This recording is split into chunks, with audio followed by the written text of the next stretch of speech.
अस्सलाम वालेकुम, मैं हूं रज़ा मेकन। आप देख रहे हैं IR के न्यूज़। आइए जानते हैं आज की कुछ ताज़ा तरीन अपडेट्स सदीक जान साहब से। बिस्मिल्लाहिर्रहमानिर्रहीम। अस्सलाम वालेकुम। आज 21 सितंबर है और दिन है इतवार का। कल की बात करेंगे। 20 सितंबर रात 9 बजे जो अजानें देने का ऐलान किया गया था वो मुहिम किस हद तक कामयाब हुई है, और आज क्या होगा कि आज जो नई हिकमत अमली मिशन नूर या मुझे हुक्म अज़ान ला इलाहा इल्लल्लाह इस प्रोग्राम के तहत आज की नई हिकमत अमली क्या है और क्यों मैं ये समझता हूँ कि आज कल से ज़्यादा वीडियोस आएंगी। और आज एक और अनाउंसमेंट कि आज रात 8 बजे पाकिस्तानी वक्त मुताबिक, बल्कि 7 बजे से लेके रात 1-2 बजे तक ट्रांसमिशन होगी, जिसमें इमरान रियाज खान साहब, साबिर शाकिर साहब और ये मकबूल जान साहब और दीगर हमारे बहुत से सीनियर जर्नलिस्ट जो हैं वो जुनैद सलीम साहब भी होंगे। और एक पूरी लिस्ट है वो आप ट्विटर पर देख सकते हैं। ये सब उस ट्रांसमिशन में होंगे। आज क्योंकि पाकिस्तान और भारत का मैच भी चल रहा होगा, उस पर भी कुछ ना कुछ ज़ाहिर बात होगी। मिशन नूर मुझे हुक्म अज़ान ला इलाहा इल्लल्लाह इस प्रोग्राम पे भी बात होगी और साथ सैलाब ज़दगान के लिए फ़ंड रेजिंग भी जो है वो की जाएगी। बाकी इस वक्त जो सैलाबज़द इलाके हैं वहाँ पे कायद-ए-आज़म खैमा बस्तियाँ जो हैं वो कायम हैं और बड़े ज़ोर शोर से दीगर जो ऑर्गेनाइजेशंस हैं उनकी तरह इमरान रियाज खान साहब की टीम जो है वो बड़े भरपूर अंदाज से काम कर रही है। अब आते हैं इस बात पर कि एक ऐलान किया गया अहमद अली ख़ान की जानिब से कनाडा से, और वो भी पाकिस्तान में उनके साथ जो कुछ हुआ, उनकी फैमिली के साथ जो कुछ हुआ, वो पाकिस्तान से चले गए और उन्होंने ये मिशन नूर का जो है वो आइडिया दिया और उन्होंने ये ऐलान किया। और ये जो कल पूरी एक्टिविटी हुई है इसका क्रेडिट अहमद अली ख़ान को जाता है, इसका क्रेडिट सोशल मीडिया को जाता है और इसका क्रेडिट अवाम पाकिस्तान को जाता है। इन तीन को इसका क्रेडिट जो है वो जाता है।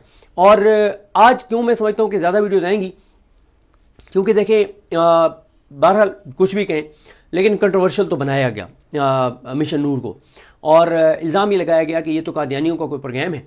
और दिलचस्प बात यह है, बल्कि शर्मनाक बात यह है कि ये जो बात करने वाले ना तो ये इमरान खान की मुखालिफ मजहबी तंजीमें थी, ना जो चाबी वाले खिलौने और खिलौनी हैं मजहबी तंजीमें वो थी, बल्कि सबसे पहले ये बात तहरीक इंसाफ के अंदर से चंद लोगों ने ये बात की। मैं बड़ी तफसील के साथ पिछली वीडियो में बता चुका हूँ, लेकिन क्योंकि वो पिछली वीडियो में हम लाइव थे, मैं और रिजवान गलज़ई साहब, ऑडियो का इशू था, तो मैं दोबारा थोड़ा सा आपको बता देता हूँ कि मामला हुआ क्या। आज से मैं ख्याल को 10 दिन पहले शायद ऐलान किया अहमद अली ख़ान ने। उन्होंने ये ऐलान किया, उन्होंने कहा जी क्योंकि पाकिस्तान के तमाम इदारे कंप्रोमाइज़ हैं, पाकिस्तान की अदालतें कंप्रोमाइज़ हैं, जजेस चाबी वाले खिलौने हैं और अदलिया अर्दलिया बन चुकी है और अमेरिका इनके साथ है, ट्रंप इनके साथ है, इंटरनेशनल इस्टेब्लिशमेंट इनके साथ है, माफियाज इनके साथ हैं, और कई मुल्क जिनको हम पाकिस्तान का बड़ा सगा समझते हैं वो भी इस वक्त इमरान खान के जो है वो खिलाफ हैं, वो भी इस निज़ाम को जो है वो सपोर्ट दे रहे हैं। और पाकिस्तान के अंदर इलेक्शन कमीशन साथ है, मीडिया साथ है, हर सब के सब एक पेज पर हैं कि और ये इमरान खान के खिलाफ नहीं है, ये अवाम पाकिस्तान के खिलाफ है। बड़ी अच्छी बात है तरमीन साहब ने की कि भुट्टो एक शख्स नहीं था, वो क्योंकि पाकिस्तान की कौम उसके साथ थी तो वो पूरी पाकिस्तानी कौम था। और इस वक्त इमरान खान एक शख्स नहीं है, एक लीडर नहीं है, बल्कि ये पाकिस्तानी कौम है। सारी पाकिस्तानी कौम, पाकिस्तान की अक्सरियत, कौम की अक्सरियत का वो तर्जमान है, उनका लीडर है। उन्होंने वोट दिया, 2 अक्सरियत दी 8 फरवरी को। तो असल इस निज़ाम की लड़ाई जो है वो इमरान खान से नहीं है, असल इस निज़ाम की लड़ाई जो है वो अवाम पाकिस्तान के साथ है।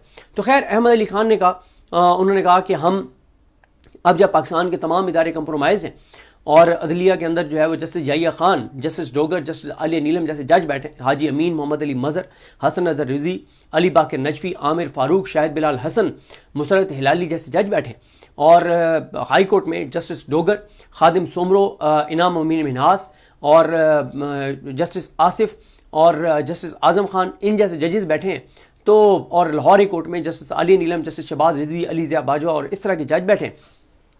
तो उन्होंने कहा कि इसलिए अब हम अपना मुकदमा जो है वो अल्लाह की बारगाह में पेश करेंगे और अजानें देंगे और अल्लाह की बारगाह में अपना मुकदमा पेश किया जाएगा कि या अल्लाह, दुनिया की तमाम ताकतें, तमाम कुव्वतें, पाकिस्तान के अंदर तमाम ताकतें, तमाम कुव्वतें, तमाम इदारे इस वक्त अवाम के ख़िलाफ़ जो है वो मुतहद हो चुके हैं और किसी तरह से अवाम की कोई सुनवाई नहीं है।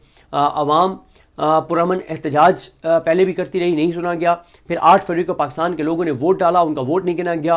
फिर उस वोट की चोरी के तहकीकात के लिए, वापस लेने के लिए हाई कोर्ट्स का, ट्रिब्यूनल्स का, सुप्रीम कोर्ट का آئینی بینچ سے رجوع کیا گیا، کچھ نہیں بنا. پھر عوام دوبارہ سڑکوں میں نکلی، اکتوبر میں نکلی تو پی ٹی آئی کے لیڈرز دغا دے گئے لوگوں کو. پھر نومبر میں لوگ نکلے تو نظام نے بھی اس بڑا ظلم کیا. 26 نومبر ہو گیا اور پی ٹی آئی کے لیڈرز بھی سب کے سامنے ہے کہ وہ ان کی حکمت عملی کیا تھی. تو اس لیے اب جو ہے وہ اللہ کی بارگاہ میں یہ مقدمہ پیش کیا جائے گا. اس کے بعد ہوا یہ کہ احمد علی خان نے جب یہ کہہ دیا تو یہ بات جنگل میں آگ کی طرح پھیل گئی. لیکن نظام کو اتنا نہیں اندازہ تھا کہ یہ تو معاملہ جو ہے وہ ہاتھ سے نکلتا چلا جا رہا ہے.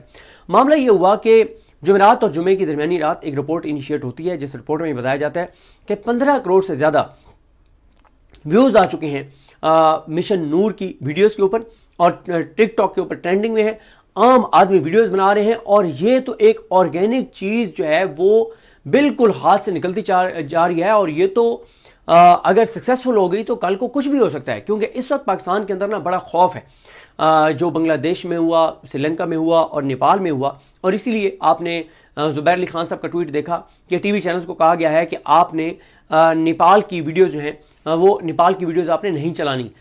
یعنی نیپال کی ویڈیوز اس لیے نہیں چلانی کیونکہ یہاں پاکستان کے اندر یہ میسج نہ جائے کہ وہاں پہ اسٹوڈنٹس نے جس طرح سے نکل کے اور کر دکھایا اور حکومت کو گھر بھیج دیا، تو یہ انکریجمنٹ ہوگی پاکستان کے اسٹوڈنٹس اور نوجوانوں کو.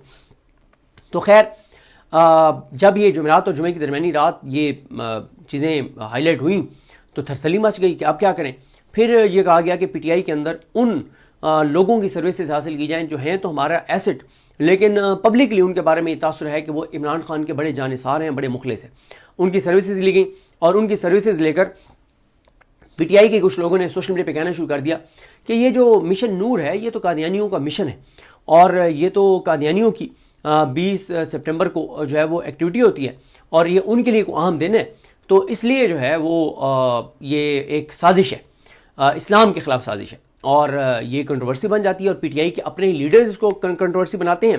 تو پی ٹی آئی کا سوشل میڈیا اور پاکستان کے لوگ پی ٹی آئی کے ان لیڈروں سے پوچھتے ہیں کہ یہ بتاؤ چابی والے کھلونوں کہ تم یہ بات کہہ رہے ہو، یہ بات تو وہ مذہبی تنظیمیں جو عمران خان کو یہودی کہتی ہیں، جو عمران خان کے اوپر الزامات درجنوں لگاتی ہیں، یہ بات انہوں نے بھی نہیں کی، تو تم کس طرح سے یہ باتیں کہہ رہے ہو.